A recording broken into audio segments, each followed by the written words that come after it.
मार्च 2025 की रिपोर्ट है। तमाम इंटेलिजेंस एजेंसीज जो है ना, वो एक रिपोर्ट मिल के अमेरिकन प्रेसिडेंट को देती हैं। ठीक है। Annual threat assessment report of the US intelligence community, of the US intelligence community, यानी CIA, तमाम पूल बना हुआ है, पूल बना हुआ है, वो सारी मिल के। उसके अंदर उन्होंने 4 जगहों के थ्रेट, चाइना से में क्या थ्रेट है, ठीक है, रशिया से क्या है, ईरान से क्या है, नॉर्थ कोरिया। अब मैं ज़रा ईरान का पढ़ देता हूँ, फिर उसके बाद आपका है। ईरान के बारे में उन्होंने कहा, Tehran will try to leverage its robust missile capability and expand nuclear program and its diplomatic outreach to regional states and US rivals to bolster its regional influences.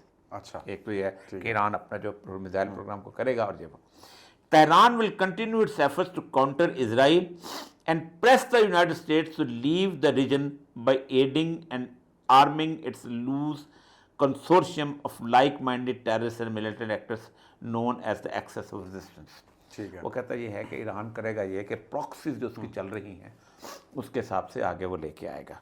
Iranian investment in its military has been a key plank of its efforts to confront diverse threats and try to deter and defend against the attack by the United States और Israel. वो कह रहा है कि Iran जो है वो या अमेरिका का अटैक या इसराइल का अटैक, ईरान ये बना रहा है कि अमेरिका का थ्रेट वार अगर हमला करे या वो करे।